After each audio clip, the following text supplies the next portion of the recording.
This process has been done completely in secrecy to deny the public and representatives and elected officials the opportunity to understand what's really going on. We don't have a GIS map to actually know which streets are going to be impacted by this. This has been done entirely in secrecy. And when you're doing something wrong, that's what you do. You hide what you're doing. We know the intention here is to be racist. It is to take the only majority black district out of the United States Congress, and it is to allow for white representation and white majority districts to exist, period. And by breaking up our district into 3 different separate congressional districts, there's no way we can get fair representation. Our needs are nowhere near the same as a rural community and nowhere near the same as other parts of Tennessee. And that's why we have our own congressional district. And it's important that we have a Congress member who can advocate for the things that we need and the resources that we want. We have different issues around affordable housing, infrastructure. That's completely different from rural areas. We have issues around the economy and jobs. That's completely different from rural areas. We were making the most fundamental decision that affects the people. Who gets to speak for them? And we were doing it in a room where the people were entirely absent. So voters who were previously in a single majority black district would now be split into several districts, correct? I don't know. So how are you proposing a map and you don't know anything about it? I know how the map is divided, but I don't know the racial makeup of the map. Okay.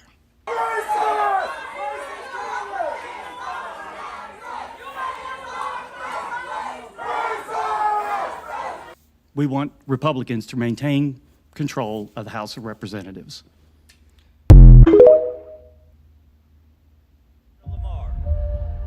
Thank you, Mr. Speaker.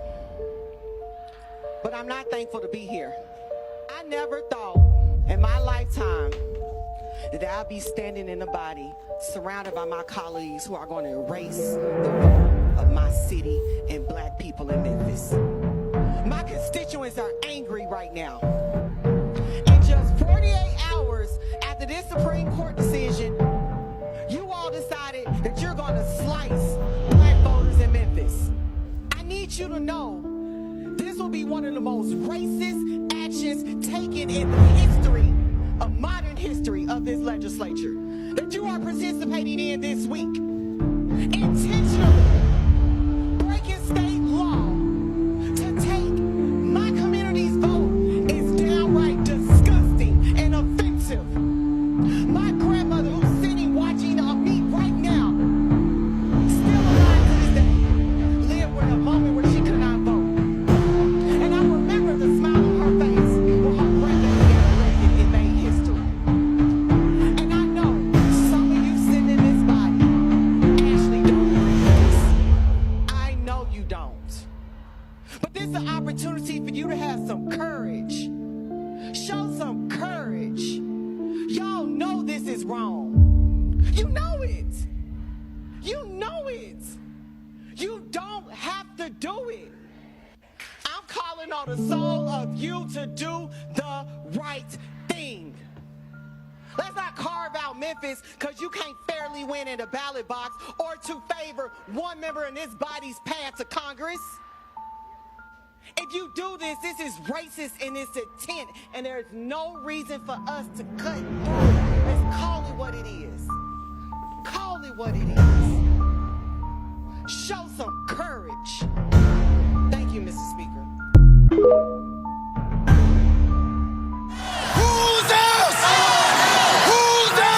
This image is going to be in history books. A black Tennessee state representative named Justin Pearson was physically blocked from attending a meeting involving the district that he was elected to represent. We can see the sergeant at arms on the right there blocking the doorway, refusing entry to this state representative. This was a Senate Judiciary Committee hearing regarding a highly controversial redistricting plan. The sergeant at arms blocked Pearson at the door. He was kept outside and forced to watch the proceedings on his phone. The meeting was about a map that fractured the majority black 9th Congressional District, the last one in Tennessee, and the same area Representative Pearson represents. The redistricting plan, which unfortunately passed, carves Memphis into 3 separate majority white districts. Republicans even said the goal was to maximize partisan advantage to support the national GOP's congressional majority. Here's why this is so ridiculous. Memphis is 62.9% black. They're recognized as the largest majority black city in the United States. Now they have zero representation because Donald Trump is terrified that he's going to lose the midterms.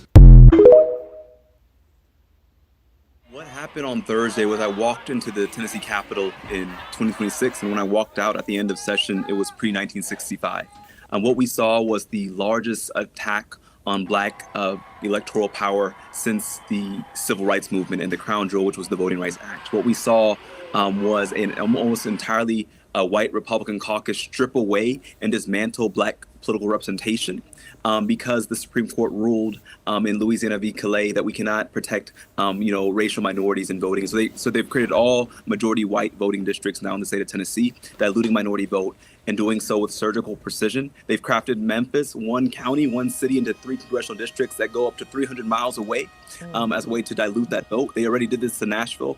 And so we're seeing them take us backwards in history to a time we don't want to go to. Now, what will be your worries, about this redistricting map, the kinds of attention that some communities would be getting or no longer would be getting as a result of this redraw? What we're seeing now is we're having this new Jim Crow system in which black and brown communities are without voice in our political process. And that was intentional.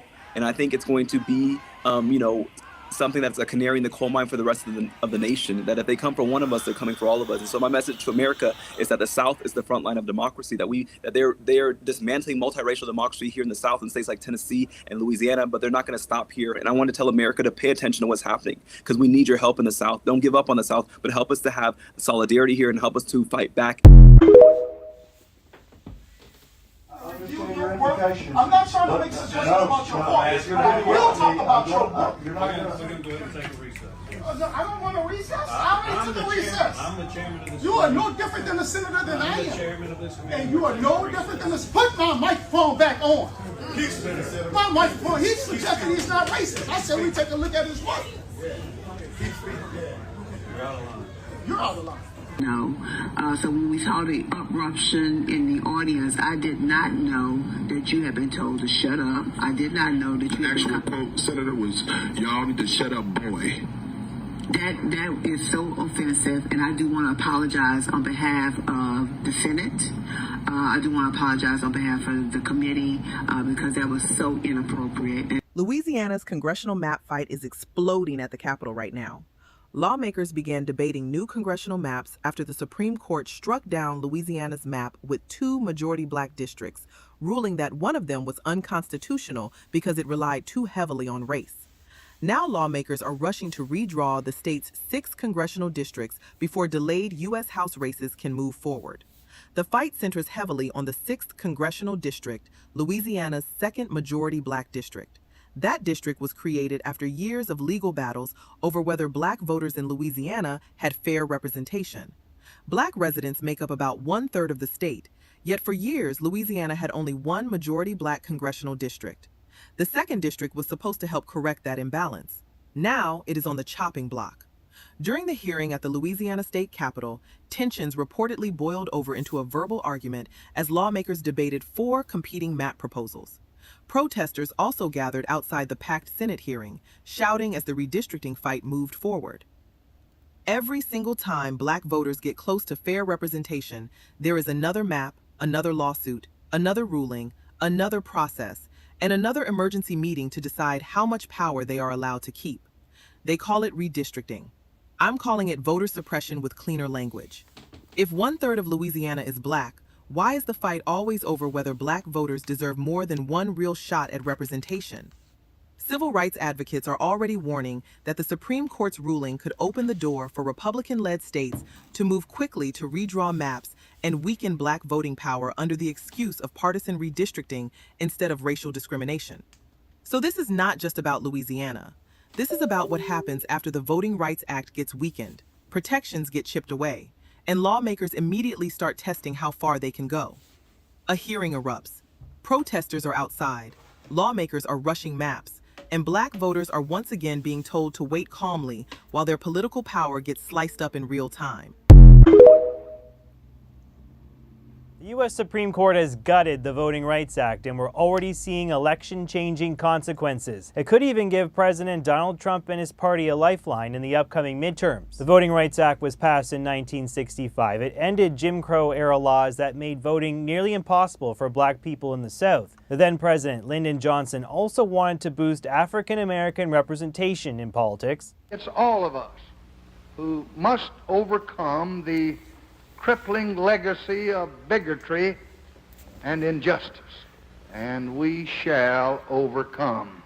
And the law worked. The number of black lawmakers in Washington has soared over the last 6 decades. The current U.S. Congress is the most diverse in history. But this Supreme Court decision could derail some of that progress. The justices threw out an electoral map in Louisiana, saying it gave too much consideration to race and electoral boundaries should be more colorblind. That has set a new nationwide precedent. Now, more than a dozen majority black seats could be in jeopardy of being erased. It's devastating. I mean, it is a direct blow to the Voting Rights Act. This is real. This is real. And this should be a wake-up call for America. Was he considered a win for whom? A win for Republicans. I love it. President Donald Trump is now urging Republican states to redraw districts in a way that could give his party a boost in the upcoming midterms, and his loyalists are moving to do just that. I think that the Supreme Court has finally taken race out of redistricting. Louisiana Governor Jeff Landry is taking the extraordinary step of suspending primaries there, so the State House can craft new boundaries that could eliminate the 2 black majority seats entirely. And hours after the Supreme Court decision, Florida passed a new map of its own. The seats have been aggressively gerrymandered and black voting power has been diluted. The state's boundary overhaul disperses Democratic voters into areas where Republicans are dominant, giving that center-left party less of a chance. According to data from the Pew Research Center, the vast majority of black voters are Democrats. Still, some welcome the ruling. Florida's only black Republican representative, Byron Donald, says racism in voting isn't the problem it once was. The gross, disgusting issues that brought about the need for real change in the 65 Voting Rights Act does not exist today. Florida's new map could leave Democrats with just 4 of the 28 congressional seats there. Tennessee is also threatening to redraw its map, dropping the 1 black majority seat in the state. Democrats fear Alabama and Mississippi could be next. All of this could help President Trump's party in the November midterm elections, despite his slumping popularity.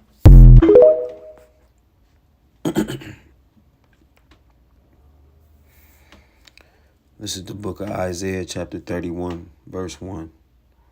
Woe to them that go down to Egypt for help, and stay on horses, and trust in chariots, because they are many, and in horsemen, because they are very strong. But they look not unto the Holy One of Israel, neither seek Yahweh. Call Halal Yahweh Bahashem, Yahweh Shah, Bahashem, Rakah Kodash. That's who this world ignorantly called God and Jesus Christ and the Holy Spirit and the Paleo ancient Hebrew tongue. Double honors to the elders and apostles across the 4 corners of the earth that's pushing this truth and sincerity. We know where that truth lives, with the elders and apostles of Great Millstone. Peace and salutations to the hopeful elect. As you see, they are slowly stripping the rights away from you so-called Negroes, Hispanics, and Native Indians, man. Jamaicans and Haitians as well, man. They're doing it, man. They're doing it fast too, man. Right up under y'all noses. And it's going, and guess who's starting with it? The South. You know, where it, came from. They're on board, man. And as you see our people, man, they're mad. You got you Negrolites mad. Jake is mad. When I say Jake, I mean so-called Negroes, Hispanics, Native Indians, what Southern Kingdom. The elders consider it Southern Kingdom, which it is, Jake, But I consider all Jake, Hispanic. I just say Jake for all of them. All Israelite, man. I call them just Jake, man. And then if they ask what Jake, I say Southern Kingdom, Northern Kingdom. But yeah, man. Northern Kingdom Jake, Southern Kingdom Jake. But yeah, man. Both of them as a whole trust in this system, man. You know, we as a people, we trusted in this system, which is a whole, this system is a facade, man. It's fake. It was to get you comfortable. And our people is mad, and you Negroes are mad that they're removing y'all from these seats, man. Y'all ain't supposed to be in them seats in the first goddamn place. You're supposed to serve the Lord, man. When you serve the Lord, then you won't need no seat. We'll be ruling. But since you Negroes want to trust in this system and in their laws and in the Senate offices, man, like it's crazy, man. Like our people strive so much to get in those seats, man. Can imagine how many, if they got that high in them seats, how many yes sir masters and yes sirs they had to do, man, or get through, or keep their mouth closed during these during they little, you know, these Edomites jokes, the Edomite nigger jokes, man. How many times they had to keep their mouth closed to get in them seats, man. You know? And now they're stripping away voting rights from them and they're mad. What are you mad for? You got to expect this from this nation, man. They ain't changed. They will never change. You know? This is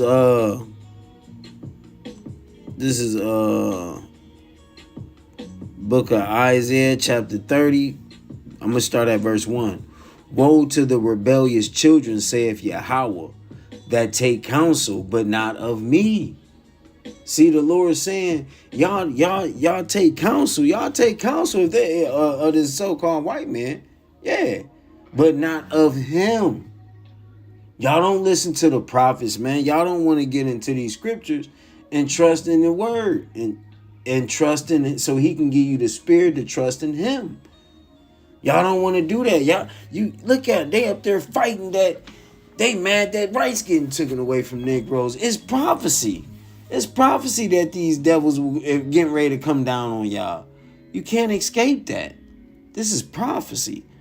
It says that take counsel, but not of me, and that cover with a covering, but not of my spirit, that they may add sin to sin. See?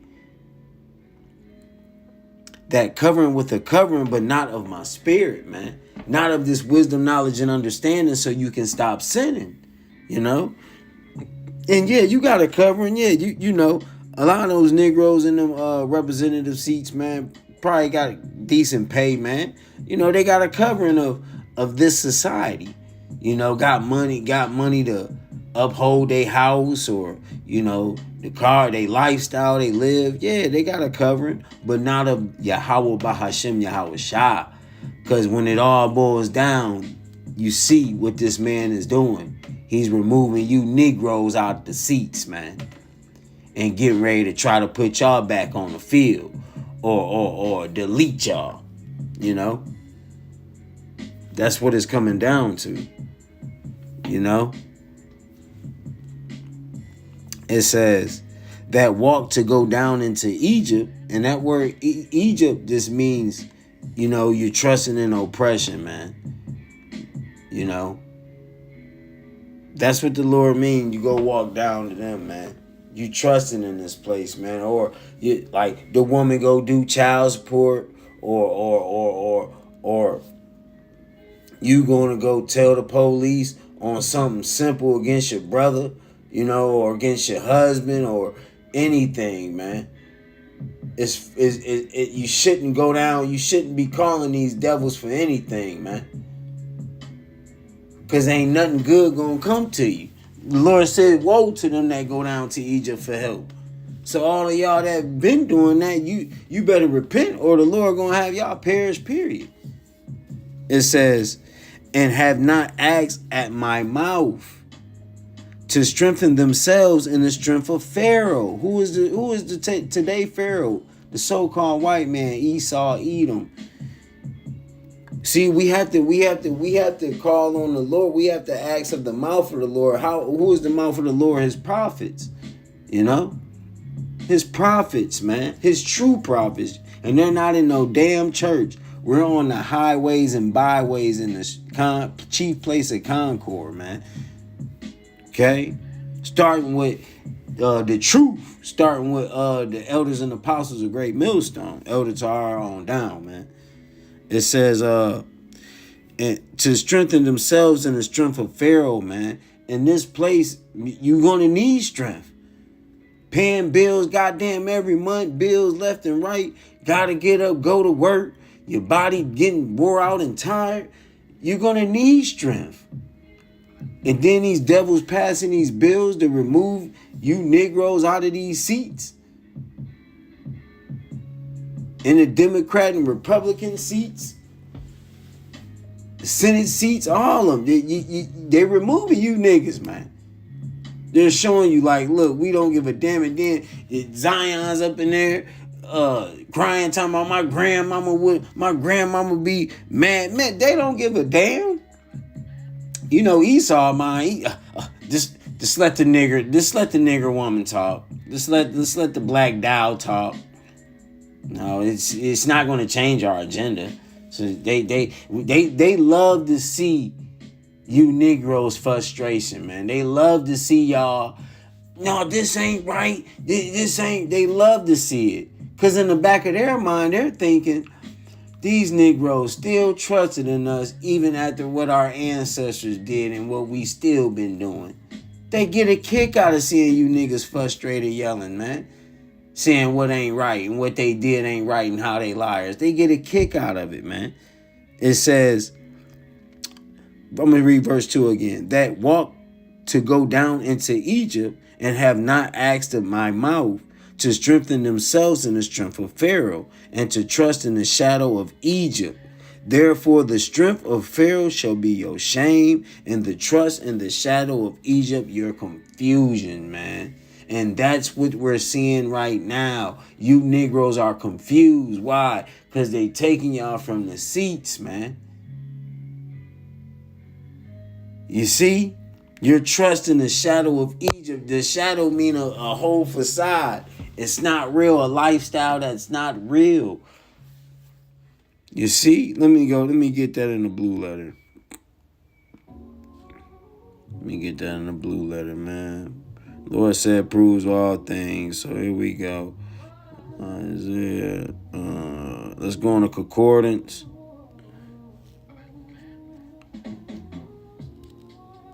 Trust in the shadow. Shadow, shame, protection. Let's go into the Strong's definition.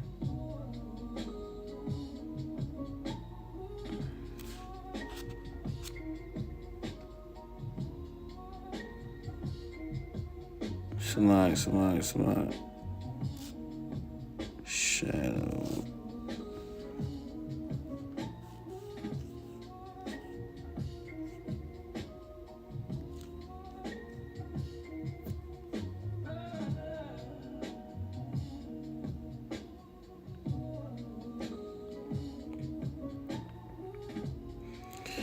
Shadow. Shadow, shade as protection, symbolic. Oh, here it is. C. Shadow, symbolic of transitoriousness of life, man. So something that's not real, okay? In a nutshell. And our people trust in this life when this life isn't for us, man. This place is put a whole shadow over your eyes, man, to think like, oh, this is it. This is life. I got to strive for this. When really, no, we got to strive for these scriptures and stay and pray that the Lord strive in the law and get back to living by these commandments so we can have this true spirit to serve the Lord, man. You know, that's what we are called to do. But a lot of our people, as you see in these videos, they are brought to confusion by trusting in these people, man. This is let me get another precept. This is Jeremiah. This is Jeremiah. Hold on. No, matter of fact, I'm gonna go to Deuteronomy. Deuteronomy, because the Lord told us from the beginning this was going to happen to us. This is Deuteronomy 28. I'm gonna start at 41. Start at 41. It says, "Thou shalt begot sons and daughters, but thou shalt not enjoy them." And it's hard to enjoy them in this place, man. They're either rebellious, or you don't have the funds to enjoy them like you. You don't really have the funds to enjoy your kids like they enjoy theirs, man. That's what it is, man. Point blank period. There's no way around it. You know, you got Negroes, Hispanics, and Native Indians. A lot is living paycheck to paycheck, man. They have to stack up money to go take their kids to go do something, or have to pay something late to go take so they can take their kids to go do something, man. You know, you're not enjoying your kids, man. You're getting by. You know, then the only enjoyment Jake got is laughters and memories with the kids, and they think that's enough. No, that's not enough, man. Fuck that shit. That's not enough. Jake want his kids. Jake want what the Lord promised with his kids, man. You know, not this side. It says, "Thou shalt begot sons and daughters, but thou shalt not enjoy them, for they shall go into captivity." Yo, son, you so-called Negroes, Hispanics, and Native Indians, Jamaicans, and Haitians, daughters got Social Security numbers, right? They're going into captivity even unto this day. "All thy trees and fruit of thy land shall the locust consume." You won't have shit. Jake think he got something with a couple millions. That's crumb money. $10 million is crumbs to this man. It's a penny. You know, these men playing with $100 million, billions of dollars, trillions of dollars, man.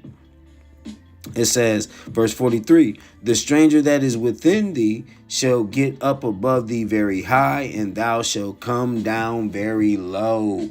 Who is this stranger? The man, Esau, Edom, the so-called white man. He has gotten very high. That's why he's able to do these, pass these bills, and have a black representative blocked at the door.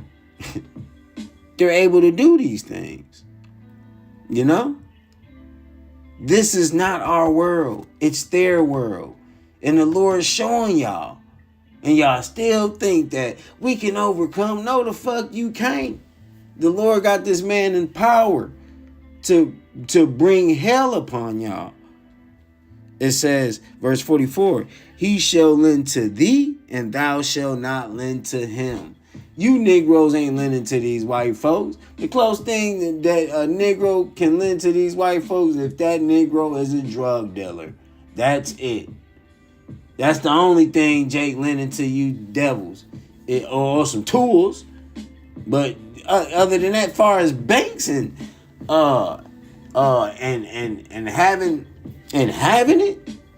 having trillions of dollars and owning banks to give out loans, no, you Negroes ain't got it. They do. That's why he shall lend to thee. You shall not lend to him. It says, "He shall be the head, and thou shalt be the tail." You see? We are the tail right now.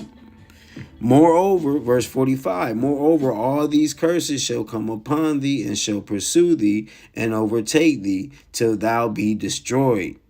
Because thou hearkenest not unto the voice of Yahweh thy power, to keep his commandments and his statute which he commanded thee, and they shall come upon thee for a sign and for a wonder upon thy seed forever." You see, upon thy seed forever, man. That's forever. See? And we see it right now. I just showed you through the videos. You see? It's real, man. The word of Yahweh Ba'Shem Yahweh Shah is real, man. And it stands. And we get another precept. Salat.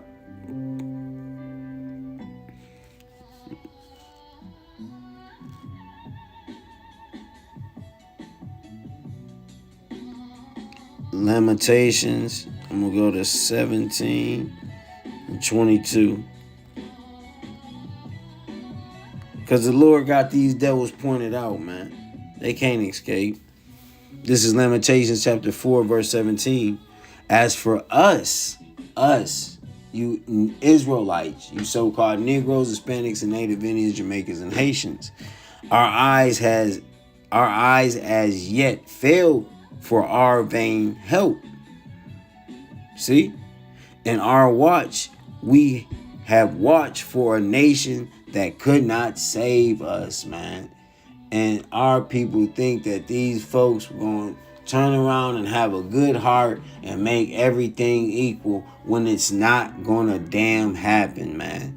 It's not going to happen. It's never going to happen. You seen some of them so-called white folks cheering for the Negroes. You know, hey, the Lord said Israel is amongst all nations. Those people could be Israelites, man.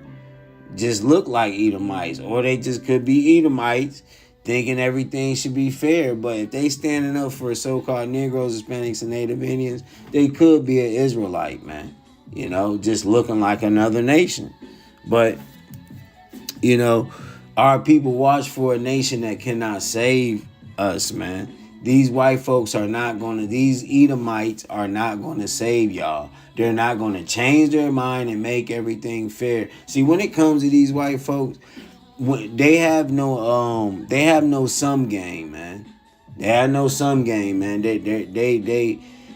They're when they got a resource and they see somebody else get it, they don't think like, oh, we all can get it together. They think like, oh, they're gonna lose. They're losing. So no, they can't have that.